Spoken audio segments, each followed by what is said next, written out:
We actually started production from my mom's kitchen, which we totally messed up every day after production, and got yelled at for non-stop hours.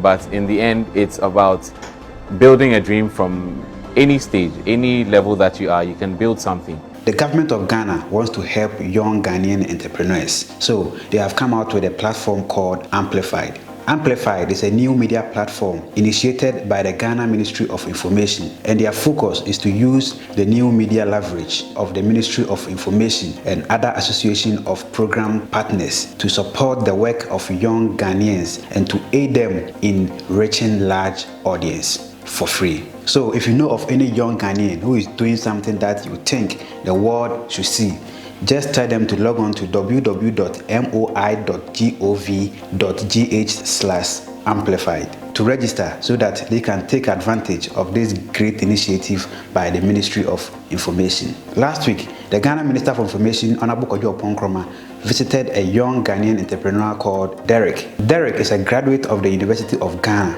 and after his national service, Derek started to build a food and beverage company called Sparkxx Food and Beverage Company Limited. According to Derek, he started this company from his mom's kitchen. But today, Derek has been able to employ people from his community, and his company, Sparkxx Food and Bevs Company Limited, is doing massively well. After watching this, I was very touched and motivated, and I feel like sharing this with good people like you. So let's go and enjoy the story of Derek together. Meet Derek. He was born in Accra, Ghana, where he enrolled in the University of Ghana to study psychology. After his first degree, he decided to start his own business by producing well-packaged, crisp and crunchy chips called Sparkxx Food.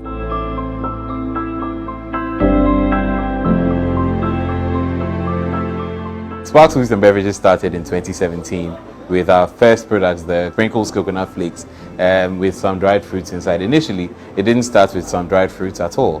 I finished national service, and the order of the day was to just enroll in a bank, enroll in some white-collar job, and try and start making a living immediately. I was obviously attracted by the offerings of some of these jobs, but the purpose of doing something by myself that would one day become a legacy, that would one day become a memorial to Ghana, was something that I couldn't sleep on, and I had to start working on immediately. We actually started production from my mom's kitchen, which we totally messed up every day after production, and got yelled at for non-stop hours. But in the end, it's about building a dream from any stage, any level that you are. You can build something. And so after explaining a little while, she got the hang of what we were doing, and then she kept encouraging us to continue. We would work from about 8 in the morning and finish around 2 a.m. again in the next morning. And we were still not producing enough for the demand that we were building. It took a while, and after a while, we started supplying many stores in different areas within Accra.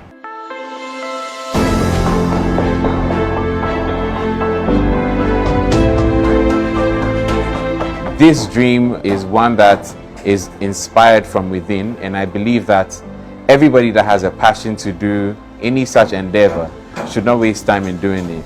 I feel like if you start on any level, even if you are not ready, if you start where you are, however you can, the key thing is to maintain the health of your consumer in your mind and be conscious about it. So for us, it didn't take long.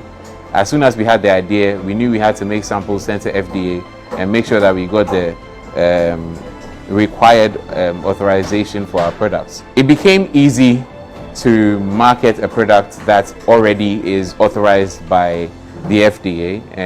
We've never relented on our efforts to make you smile through our foods. The joy of doing this is getting phone calls every day, hearing, oh, you're doing so well, and we love your chips, and don't stop with the quality, and where can we buy more, and how can we buy more? And these are the joys that you get from running your own business. Even if it looks like you're enjoying, you're having fun, you have to make sure that you are conscious about the fact that you're still working and that there are people's lives that you are still trying to impact. Minister for Information, Kojo Nkrumah, visited Derek to understand how his business operates. So like what different kind of products do you have? Maybe Okay, so it's a range of 5 different products. 2 plantain chips, original and naturally sweet. Then we have our coconut flakes, and then we've got razznuts coated peanuts with milk chocolate, and our newest product in the line, sweet potato chips. So we started with the flavored chips. After a while, we decided to branch out into what a lot of people were asking us for. So we always got the feedback that our plantain chips were among the best in the country, that the thinness of our chips and the crispiness of the chip and how it is fresh all the time. It was just such a joy for anybody that was eating our products. And now they decided to demand products that they thought if we made would make a difference. And so we started with our sweet potato chips, and then we added our coated peanuts with milk chocolate.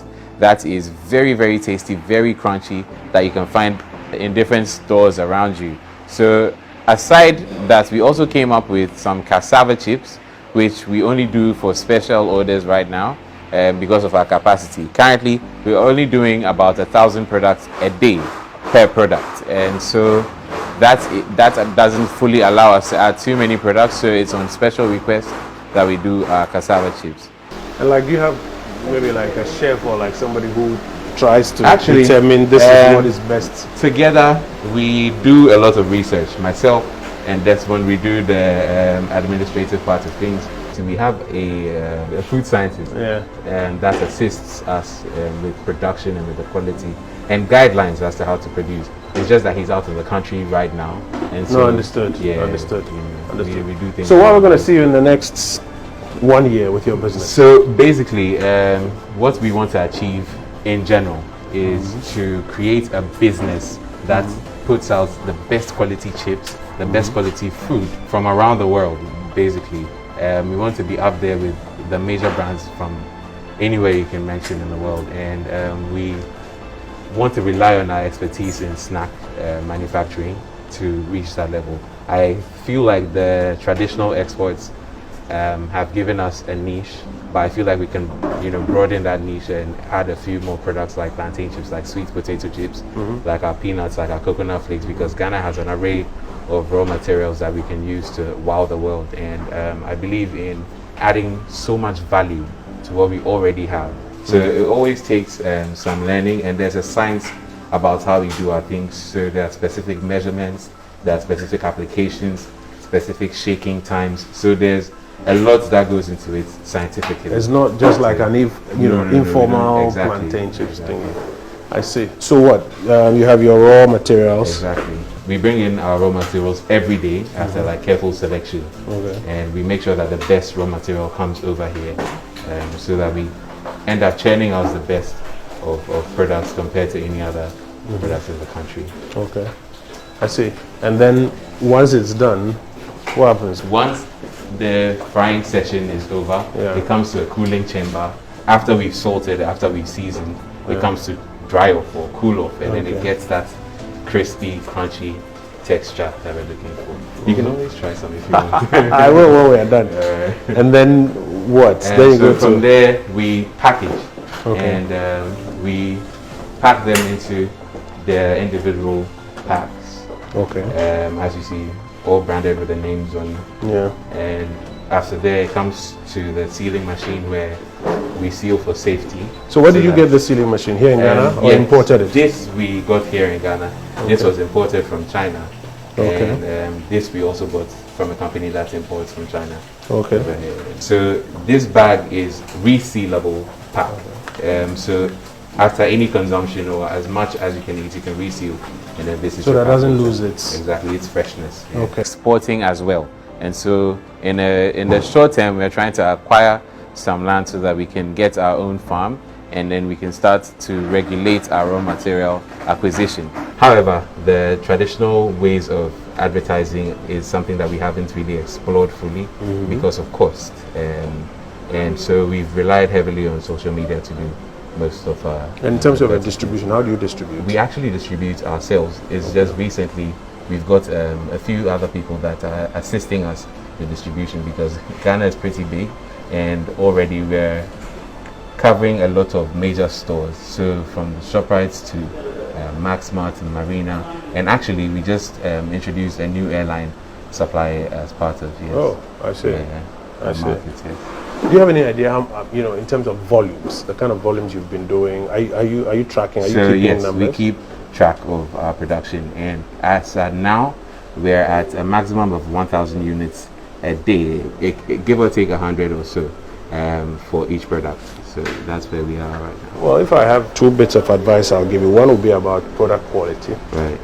Because I think what you want to do is to ensure that no matter the volumes, you're doing about 1,000 units a day. Yes.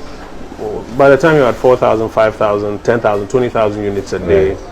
and then you have some of your materials or some of your products in stores, going, you want to ensure that product quality is not dipping. Exactly. And so at some point you need somebody who's going to attend to product quality for Exactly. you, to pay attention and ensure Right. that what I get when I buy a product here in Accra doesn't change from if I buy it in Lagos or if I buy it in Tamale Exactly. or someplace like that. And then in terms of your value chain of distribution, Right. I'm sure at some point you have to work to deepen it so that there's an easier flow of your things from here to wherever that they've got to. If you are doing work that you enjoy, that you love, that you are bringing happiness to people, it's always easier for you to go about the hustle and bustle of every day. So it was a bit challenging, but it's not a challenge that will keep you from working. It's a challenge that keeps you to perform better and to do more so that you can achieve what you set out to achieve. What are your biggest headaches as at now? Our biggest headaches as at now, the cost of shipping has increased. So things like the packaging, the base of the packaging is something that we import, and so the cost of shipping and some other logistics have made it expensive to actually produce. Some of these other And these issues, packaging materials are actually made in Ghana here. some of the parts of the packaging material, yes, are made here, but some other parts are Okay, not. that will explain it. Yes, Yeah. and so it's usually that, and sometimes fluctuating prices of things. Sometimes calculation of your cost of production can be a little, iffy. But I mean, those are, sometimes the headaches that we have. Yeah. When it comes to marketing, there's also the fact that there's not the kind of budgets that similar looking brands are able to, put out there. Yes. So the fact that we cannot compete on the marketing level Limits with how some of far the- you can go. Exactly. Well, that's why we're amplifying you, so that a lot Exactly. more That- people. that is why we are elated, excited that you are Yeah. here today. So that a lot more You are people putting can- us on the map. Yes. That's the least we can do to help. And then I think on the packaging material side also, what you want to do is perhaps to explore ways by which you can swap for locally, purely local packaging stuff, So that your costs will reduce. will reduce and can be stabilized. And Exactly. then whatever is happening on the global, packaging market, we covered and all these materials from Asia, etc. Right. In terms of their prices, etc. Even construction materials are Even. having a challenge. Yeah. So maybe what you want to also do is get to a point where your packaging materials are all locally, sourced, so that you can adjust. Yeah. I think it's interesting that you say that, because this month we have a partner who is starting to print, a partner who's starting to print sachets right here Wow. in good quantities that we can also afford. Yeah. And so this comes at an opportune time for us, because we've just rebranded. We used to be in these packs, these boxes, but Yeah. we realized that the standard pouch that we use right now keeps the food fresher for longer Than the pure boxes, paper, yes. So we switched to that to give more quality to Yeah. the consumer. Yeah. We believe that Ghana has all the exciting raw materials to make a difference in the world. We can see it already with our traditional exports that derive for us income, it gets us fame, it gets us popularity across the world. We are popular for our cocoa, we are popular for our gold. It's time for us to be popular now with our sweet potato chips. It's time for us to be popular with coconut flakes. These products are really healthy products, very wholesome products made under strict hygienic conditions to ensure that your well-being is foremost priority for us. I think it's a great, inspiring thing that you've started. Yes. I'd like to encourage you what we can do for you is to let the world know what you are doing here and how they can access your products. And as you continue walking your journey, if there's anything else we can do to assist you to, walk up that path, we'll be more than excited.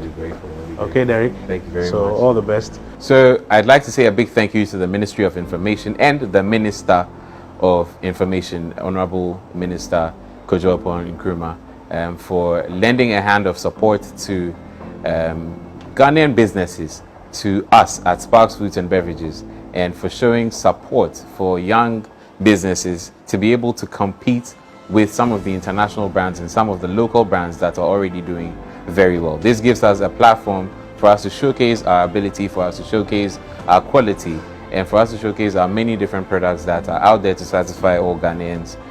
We want to say a big thank you from the staff of Sparkxx Foods and Beverages and from myself to the team that is doing this amazing work with the Minister.